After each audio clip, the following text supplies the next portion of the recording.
ठरलं तर मग मालिकेचा आजचा भाग खूपच जास्त इंटरेस्टिंग आहे, त्यामुळे व्हिडिओ शेवटपर्यंत नक्कीच बघा. सगळ्यात आधी आपण पाहतो की इकडे सगळे कारनामे प्रियाचे आता उघड होत असतात. त्यातच आता गिरिजा म्हणते की हिने अजून एक काम केलेलं आहे, ते म्हणजे सगळ्या स्त्री जातीला कलंक फासण्यासारखं आहे. म्हणजेच नेमकं काय केलं आहे हा प्रश्न आता सगळ्यांनाच पडलेला असतो आणि म्हणूनच मग आता सगळीच जण गिरिजाला विचारतात की नेमकं काय झालं आहे. त्यावर गिरिजा सांगते की जेव्हा अस्मिताच्या चोरोटीचा कार्यक्रम होता तेव्हा अस्मिता पडली होती पाय घसरून, तर ते तेलसुद्धा सांडायचं काम हे प्रियानेच केलं होतं आणि प्रियाने हे मुद्दामून घडवून आणलं होतं हे सुद्धा आता तिथे सांगितलं जातं आणि याचा व्हिडिओसुद्धा आहे. मग नुपूर त्या व्हिडिओमधलं तिचं ते बोलणं दाखवते आणि नुपूरने ते बोलणं दाखवल्याबरोबर ना इकडे मात्र आता सगळ्यांनाच मोठा धक्का बसतो. सगळीजणं पाहत राहतात, कारण आता ना सगळ्या क्षणशक्तीचा अंत झाला होता. ज्या काही गोष्टी तिने केल्या होत्या त्यावर अस्मिता तिला म्हणत असते की बघ, हे जे काही झालं त्यावेळेला मी विचारलं होतं तुला की तू ह्या सगळ्याला जबाबदार आहेस का. तेव्हा मला कळलंही होतं की हे तेल तू सांडलेलं आहेस, म्हणूनच मी तुला डायरेक्ट विचारलं होतं. तर तेव्हा तू मला म्हटली होतीस की हे सगळं तू सायलीसाठी केलं होतंस आणि त्याच्यानंतर मी तुझ्याशीच बोलायचंच बंद केलं, असंही आता ती म्हणत असते. पण ह्या सगळ्या गोष्टी तू माझ्या बाळासाठी केल्यास हे आत्ता मला सगळं समजते. तू कोणत्या किती नीच पातळीची असशील ना हे आता ह्या सगळ्या गोष्टी कळत आहेत. मी तुला माझी मैत्रीण मानलं होतं, पण तू माझ्या बाळाच्या जीवावर उठलीस, असंही आता म्हटलं जातं. दुसरीकडे आता ती म्हणत असते की नाही, तुझा काहीतरी गैरसमज होतोय, प्लीज तू असा काही विचार करू नकोस प्लीज, असंही आता ती रडत रडत म्हणत असते. पण आता प्रियावर कोणी विश्वास ठेवत नसतं, तर अश्विनही आता रागातच म्हणत असतो की काय ग तू तर मला सांगत होतीस की हे घर तुझं आहे, ही माणसं तुझी आहेत. आता मला समजत आहे तुझी सगळी नाटकं. जर तुझी ही सगळी माणसं आहेत हे तुला वाटतंय ना, मग तू का म्हणून सगळ्यांच्या बरोबरीने नाही राहिली, सगळ्यांच्या चांगल्याचा विचार का नाही केलास. तू तर सगळ्यांच्याच जीवावर उठलीस. माझी आजी, त्यासोबत माझ्या वहिनी, माझी बहीण, मग तिचं बाळ, या सगळ्यांच्या जीवावर तू उठलीस, असंही आता बोललं जातं. जेव्हा आता या सगळ्या काही गोष्टी सांगितल्या जातात ना, तेव्हा मात्र प्रिया म्हणत असते की अश्विन, असं नाही आहे रे, काहीतरी तुझा गैरसमज होतोय. काय गैरसमज होतोय. जे काही सत्य आहे ते सगळं काही तूच बोलली आहेस ना. पण आता प्रिया इथे नाटक करत म्हणत असते की मी नाही काही केलेलं, खरं सांगू तर हा व्हिडिओ ना हा क्रिएट केलेला आहे. अर्जुन सायली, तुम्हाला समजत नाही आहे का, ह्या सगळ्या व्हिडिओच्या मागे नक्कीच काहीतरी गडबड आहे. तू वकील आहेस ना रे अर्जुन, मग ह्या सगळ्या व्हिडिओजना कसं काय तू प्राधान्य देतोस. दुसरीकडे अस्मिताने आता म्हटलेलं असतं की तुला मी माफ करावं असं वाटत असेल ना, तर एक काम करायचं. मग आता तिने विमलला तेल आणायला सांगितलेलं असतं वाटीभर, आणि जेव्हा ते तेल आणून देते ना, तेव्हा मात्र आता ते तेल पूर्णपणे अस्मिता त्या लादीवर सांडते आणि मुद्दामूनच ती आता म्हणत असते की ह्या तेलावर ना मला तू चालून दाखवायचं, मग बघूया तुला माफ करायचं की नाही ते. असंही आता अस्मिता मुद्दामूनच प्रियाला बोलत असते. मग प्रिया ही आता त्या तेलावरनं हळूहळू का होईना चालायलाच लागतंच तिला, कारण अस्मिताने तिला ती शिक्षा दिलेली होती. अस्मिता तिला म्हणते की तू या सगळ्या काही गोष्टी दाखव मला करून, तेव्हाच मी तुला मानेन. आणि मग काय, प्रियाचा नाईलाज होतो, प्रियाला जबरदस्ती केली जाते. त्यामुळे प्रिया आता त्या तेलावरनं हळूहळू चालायचा प्रयत्न करत असते, पण तिचा पाय त्या ह्याच्यातनं घसरतच असतो. तरीसुद्धा ती स्वतःचा तोल सावरत कसं चालत असते, पण शेवटी तिचा तोल जातो आणि ती खाली त्या तेलातच पडते. जेव्हा ती तिथे खाली पडते ना, तेव्हा अर्जुन सायली, गिरीजा, नुपूरला हसू येतं, कारण त्यांना ना आता कुठे बरं वाटत होतं. जे काही तिने केलेलं होतं आपल्या सगळ्यांच्या बाबतीत, तेच आता तिच्यावर उलटवलं होतं. आणि जेव्हा ती आता तिथे पडते ना, तेव्हा मात्र आता अस्मिता म्हणत असते की तू माझ्या बाळाच्या जीवावर उठली होतीस, तुला तर मी कधीच माफ करणार नाही. तुला काय वाटलं हे सगळं केलं म्हणजे झालं का. इकडे आता अश्विनही म्हणतो की हो, घरातल्या बाकी कोणीही माफ करू दे, पण मी काही झालं तरी तुला माफ करणार नाही, कारण तू त्या लायकीचीच नाही आहे, या भाषेतच आता म्हटलं जातं. तर दुसरीकडे नुपूरही आता तिच्यावर आवाज चढवत बोलत असते आणि म्हणत असते की तुला इतकी घरात सगळी चांगली माणसं भेटलीत, पण तुला त्या सगळ्या काही गोष्टी नको आहेत. तुला सगळ्या सगळ्यांचं वाटोळं करायचं आहे आणि हे सगळं करूनच तुला पुढे जायचे. हे सगळं कशासाठी? गिरिजा आता संतापूनच तिला जाब विचारत असते. दुसरीकडे मात्र आता सायली म्हणत असते की गिरिजा, तू किती पण तिला समजव पण त्याचा काहीच परिणाम तिच्यावर होणार नाही आहे, हे मला चांगलंच आता कळायला लागलेलं आहे. दुसरीकडे गिरिजा म्हणते की कल्पना मावशी, प्रताप काका, त्याचसोबत अस्मिताताई, इतकी चांगली चांगली माणसं तुझ्यासोबत असतानासुद्धा तू हे सगळं कसं काय करू शकते. दुसरीकडे आता प्रिया रडत असते आणि अश्विनला म्हणत असते की अश्विन, तू तरी मला समजून घे, माझं तुझ्यावर खूप जास्त प्रेम आहे. पण इथे अर्जुन जो आहे तो तिच्यावर चिडतो आणि म्हणतो की उगाच आहे ना, आता तू काही बोलू नको, काही झालं तरी तुला कोणी माफ करणार नाही आहे, ना आई ना बाबा, त्याचसोबत अश्विनही आता सरळ सांगितलेलं असतं, बाकी कोणी माफ करेल पण मी तुला कधीच माफ करणार नाही. इकडे आता ती म्हणत असते की प्लीज मला या घरात ठेवा, एक संधी द्या, मी काही करणार नाही आहे. मग आता कल्पना त्या प्रियाचा हात धरते. प्रियाचा हात धरून तिला म्हणत असते की चल, तू काहीच नाही ना, मग चल माझ्यासोबत. मग आता अर्जुन आणि अस्मिता सांगत असतात की हिला ना घराच्या बाहेर काढायला हवं. पण त्याच वेळेला आता कल्पनाने प्रियाचा हात धरून तिला स्टोरूममध्ये आणून ढकललेलं असतं आणि त्याच वेळेला आता स्टोरूममध्ये तिला आणून ढकलल्यानंतर तिला सांगितलं जातं की तुला आता आमच्याबरोबर त्या घरात राहता येणार नाही, तुला आता या बंदिस्त स्टोरूममध्येच राहावं लागेल, हेच तुझं आता घर आहे असं समज. आणि असं बोलून आता तिला स्टोरूममध्ये बंद केलं जात असतं. त्याच वेळेला प्लीज असं करू नका असं बोलून ती आता विनवणी करत असते. पण कल्पना तिचं काही केल्या ऐकत नसते. दुसरीकडे आता नुपूर आणि ज्या गिरिजा असतात त्या दोघीही जणी त्या खिडकीतना प्रियाची मजा बघत असतात. प्रिया म्हणत असते की प्लीज मी या स्टोरूममध्ये नाही राहू शकत, मला खूप जास्त त्रास होईल, आई तू तरी समजून घे ना. पण आता नाही. मग दुसरीकडे मात्र आता सायलीही म्हणत असते की तुझ्या ह्या कर्माची शिक्षा आहे आणि तुला ती भोगावी लागणारच आहे. आता तर आम्ही निदान स्टोरूममध्ये तरी ठेवले, घराबाहेर काढलेलं नाही आहे. घराबाहेर काढलं ना तर कुत्रबी हाल खाणार नाही. त्यापेक्षा जर या स्टोरूममध्ये राहायचं असेल तर शांत राहायचं, आवाज करायचा नाही, असं देखील आता म्हटलं जातं. मग कल्पनाने विमलला सांगितलेलं असतं की हिचं जे काही सामान आहे ना ते इथे स्टोरूममध्ये आणून टाकून द्यायचं.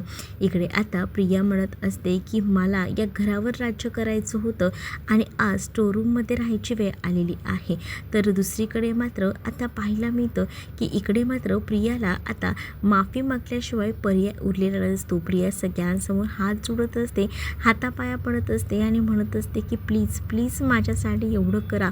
पण आता मात्र तिचं कोणी ऐकायला तयार नसतं. कसं ऐकणार आहे? याआधी तिने एवढे मोठे कांड केलेले आहेत म्हटल्यावर तिचं कोणीही ऐकायला आता तयार नसतं. तर इकडे मात्र आता अस्मिताही म्हणत असते की हिची हीच लायकी आहे. आज बघितलं ना, सगळे काही खुलासे आपल्यासमोर झाले, हिला ना आता असं सहजासहजी सोडायचं नाही. ही तुझी शिक्षा आहे आणि ती तुला भोगावी लागणारच आहे. इकडे मात्र आता प्रियाचा मनस्ताप होत असतो. प्रियाला कळत नसतं, डोकं बधीर झालेलं असतं, कारण या घरावर हक्क सांगणारी प्रिया आज या स्टोरूममध्ये अडकून पडलेली असते.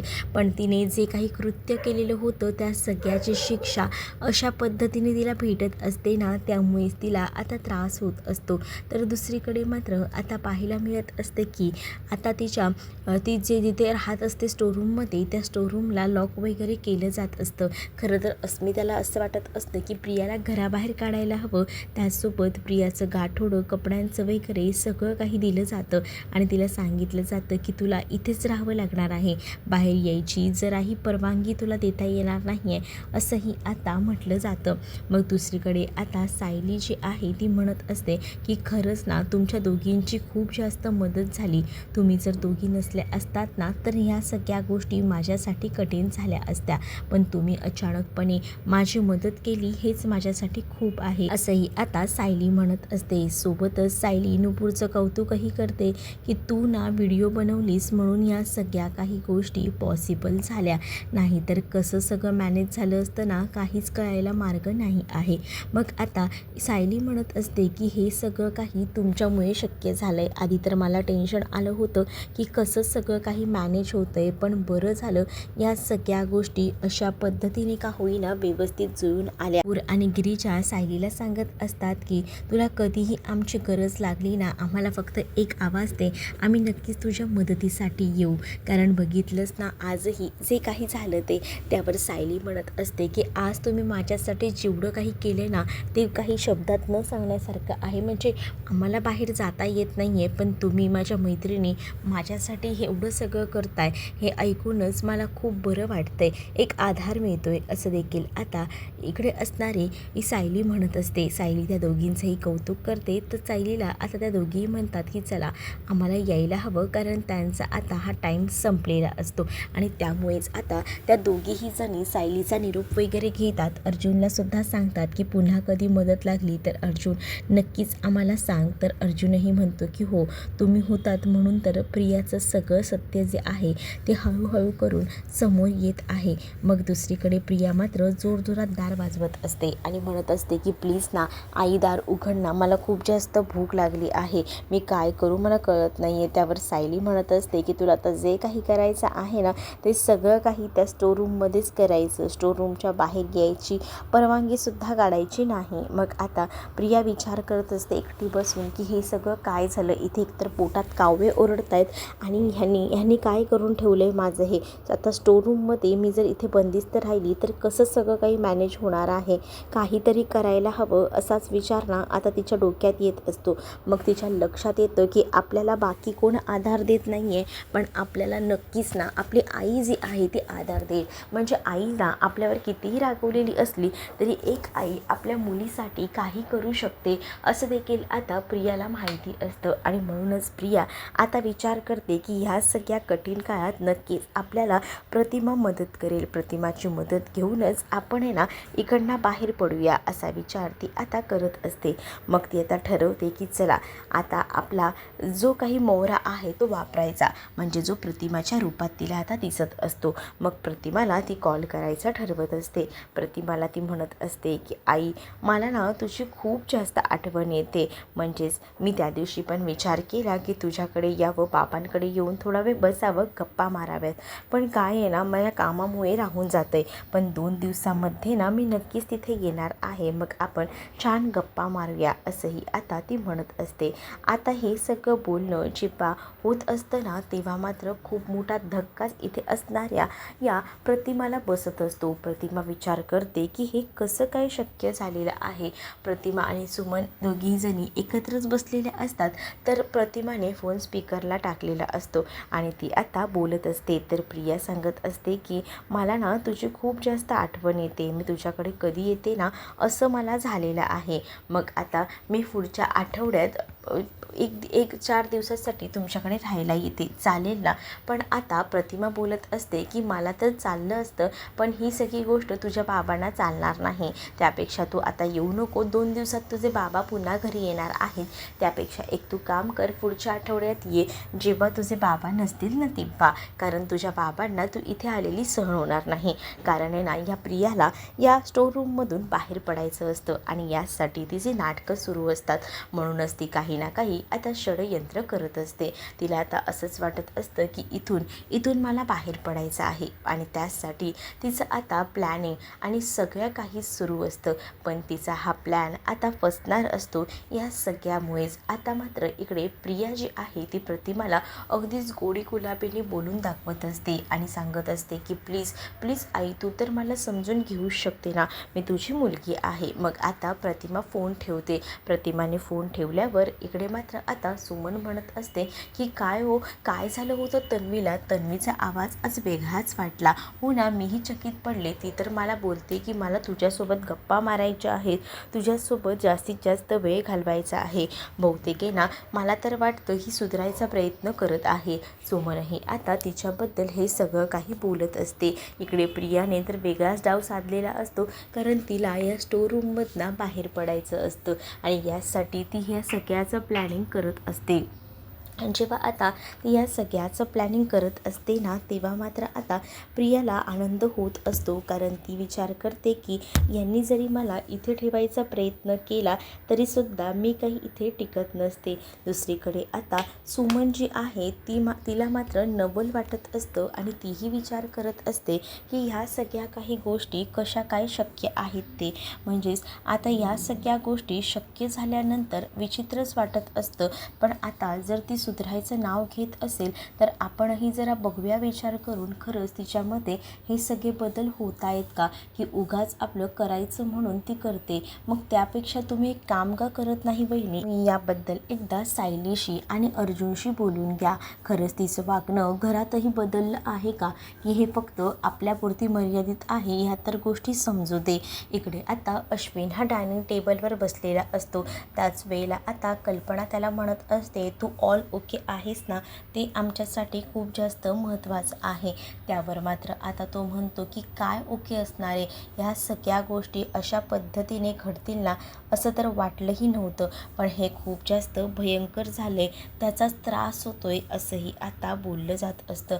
मग जेव्हा आता तो ह्या सगळ्या काही गोष्टी बोलत असतो तेव्हा अस्मिताही म्हणत असते अश्विनला की बघ ना, आपल्या आयुष्यात जो आपला पार्टनर असतो तोच जर नीट नसेल ना तर काही गोष्टी चांगल्या होऊ शकत नाही. आणि मुळात ना आपण डोळे झाकून आपल्या पार्टनरवर विश्वास ठेवतो आणि मग आपल्याला असा दगा मिळतो असंही आता म्हटलं जातं. या सगळ्या गोष्टी खरं तर ती तिच्याबद्दलही बोलत होती. तर इकडे सायली अर्जुनही तेवढ्यातच तिथे आलेले असतात. तर आता फोन आलेला असतो प्रतिमाचा. प्रतिमा आता सायलीला फोनवर बोलत असते की जरा तुम्ही दोघंही जण उद्या येता का इथे. मग आता प्रतिमा जेव्हा सायली अर्जुनला घरी बोलवत असते तेव्हा आता सायली विचारते की काय झालं आहे. मग आता प्रतिमा म्हणते की काही नाही, सहज म्हणून तुम्हाला मी बोलवत आहे. मग दुसरीकडे मात्र आता हे सगळं बोलणं कल्पनाने ऐकलेलं असतं आणि त्यामुळे कल्पना आता प्रतिमासोबत बोलत असते आणि प्रतिमाला सांगत असते की अगं खरं तर ना मीच तुला कॉल करणार होते. सायली अर्जुनला सध्या तरी दोघांनाही मी बाहेर पाठवत नाही आहे, त्यामुळे ती लोक तुझ्याकडे भेटायला येऊ शकत नाही.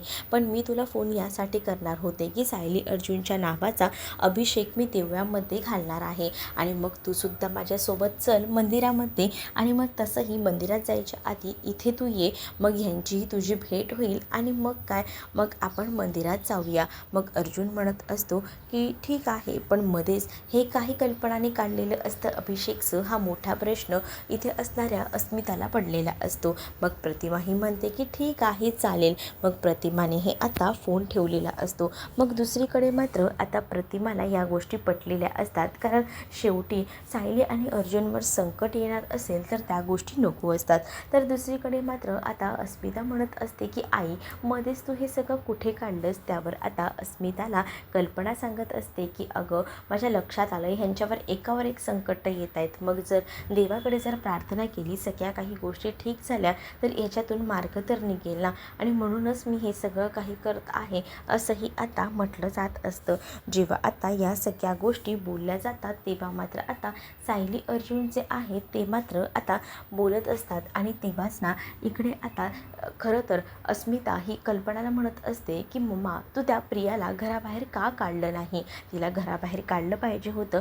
पण अस्मिताला आता कल्पना सांगत असते की खरं तर तिला घराबाहेर काढायचं होतं, पण मला सायली अर्जुनने तिला घराबाहेर काढायचं नाही असं सांगितलं आहे. विमलने तेवढ्यातच सगळं काही सामान आणलेलं असतं आणि हे सगळं सामान, मग आता हे सामान कसले अस्मिता विचारते. त्यावर कल्पना म्हणते की अगं त्या अडगळीच्या खोलीमध्ये त्या तिला ठेवले ना प्रियाला, तिच्यासाठी सामान, आपल्या घरातलं एकही अन्नाचा घास आहे ना तिला तिच्यापर्यंत पोचवायचा नाही आहे, मग तिचं तिला करू दे आणि खाऊ दे असंही आता कल्पना म्हणत असते. मग अस्मिता म्हणते पण का, सायली अर्जुनने मला जे सांगितलं तेच मी केलं असंही कल्पना आता अस्मिताला सांगू लागते. कारण सायली अर्जुननेच मला सांगितलं की तिला स्टोरूममध्ये ठेवलं पाहिजे, तिला तशी शिक्षा देऊया असं त्यांच्या डोक्यात आलं. मग सायली अर्जुनही अस्मिताला समजवतात आणि अस्मिताला म्हणतात की नको विचार करू अस्मिता ताई तुम्ही, आम्ही मुद्दामूनच हे सगळं केलं आहे, असंच हिला आपण सोडून द्यायचं नाही, आपण तिला खूप वार करायचे, तिचे अजूनही कोणतेच गुन्हे संपलेले नाही आहेत, तिचे गुन्हे अजून खूप आहेत. दुसरीकडे आता नागराज आणि महिपतचा सीन दाखवलेला आहे. नागराज आता महिपतला म्हणत असतो, अरे तू तर कसला जबरदस्त आहेस आणि आज तुला काय झालं होतं, तू हे सगळं कसं काय वागू शकतोस, म्हणजे मुळात ना मला विश्वासच बसत नाही आहे, तू या सगळ्या गोष्टी वागला आहेस ते. मग आता नेमकं काय झालं हे गोष्टसुद्धा कळत नसते. मग आता महिपत शांत बसलेला असतो, तेच नागराज त्याला उस्कवायचा प्रयत्न करत असतो. नागराज त्याला आता म्हणत असतो की अरे महिपत, तू असा नव्हतास, बघ आज असा कसा वागलास, अरे तू असं वागायला नको होतंस, असं देखील आता म्हटलं जात असतं. मग त्याच वेळेला आता मात्र ह्या सगळ्या गोष्टी होत असतानाच असंही विचारलं जातं की तुझ्यामध्ये काय एवढं अडलं होतं की तू असं वागलास. त्यावर आता महिपत बोलत असतो की नको रे नागोबा, नको, ह्या सगळ्या गोष्टींना ना आता बाहेर पडायचे, मी ठरवले आता ह्या सगळ्या गोष्टींमध्ये नाही हे व्हायचं. अरे पण तुझी सुटका होणार आहे ना, दीक्षित तुझी सुटका करणार आहे, मग तू एवढा साळसूटपणाचा आव कशाला आणतोयस. पण आता महिपत म्हणत असतो की मी वैतागलोय रे, तुला सांगू का, आता मी ठरवले हे सगळं काही सोडून द्यायचं आणि चांगल्या मार्गाला लागायचं. कारण मी ना बघ, मी इथे चढतोय, माझी मुलगी बिचारी घरात अडकून पडलेली आहे, तिलाही काही करता येत नाही आहे, माझ्या या सगळ्या गोष्टींमुळेच हे सगळं झालं आहे आणि त्यामुळे मला असं वाटते की का सतत सतत तेच करत राहायला हवं. आणि म्हणूनच मी त्याच्याशी जरा मागेच हटलो, त्याला नाही म्हटलं, सॉरी म्हटलं का विषय संपतो. उगाच विषय का वाढवायचा आणि उगाच भांडणं का करायची. आणि मी असं ऐकलं की जर इकडचा कैदी आहे तो जर चांगला वागत असेल, सुधरत असेल, तर त्याची शिक्षा माफ केली जाते, त्याला बाहेर सोडलं जातं. आणि मग मी तोच विचार केला की कशाला उगाच लोकांसोबत वाद घालायचे आहेत. पण मी आता ठरवले, हे देखील आता महिपत नागराजला बोलत असतो. नागराजला तर हे ऐकून चकितच पडायला झालेलं असतं की महिपतसारखा एवढा बेकार माणूस कसा काय सुधरू शकतो.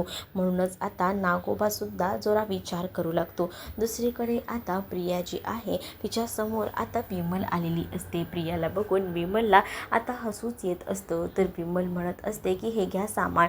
त्यावर प्रिया म्हणते मला भूक लागली होती, मला जेवण आणून दिलं आहेस का. त्यावरती म्हणते की हे सामान घ्या, तुमचं जेवण बनवा असं सांगितलं आहे, तुम्हाला तिकडनं जेवण काही भेटणार नाही. असं बोलल्यानंतर प्रियाचं मात्र डोकं फिरलेलं असतं. प्रियाला आता कळत नसतं की काय करावं ते. पण प्रियाची आता पत्तीच गुल झालेली असते, कारण प्रियाला स्टोव, त्यासोबत डाळ, तांदूळ या छोट्या गोष्टी आणून दिलेल्या असतात. कारण जे काही आहे तुझं बनवायचं आणि खायचं. मग आता प्रियाला भूक लागली म्हटल्यावर प्रियाला या सगळ्या गोष्टी स्टोरूममध्ये असताना करून खाव्याच लागणार असतात. दुसरा काही पर्याय आहे का, काहीच नाही. मग आता जे काही सामान दिलेलं होतं ते सगळं सामान हळूहळू करून ती उघडून बघत असते. आणि जेव्हा त्या सगळ्या गोष्टी उघडून एक करून बघते ना, तेव्हा मात्र आता तिला कळत नसतं की काय करावं. अरे बापरे, तांदूळ पण एवढेच दिलेस आणि डाळ पण एवढीच, एवढंसं सगळं काही दिलं, काही चाललं आहे का या लोकांचं, म्हणजे काही येडं समजतात का, भिकाऱ्यासारखं दिलं आहे मला.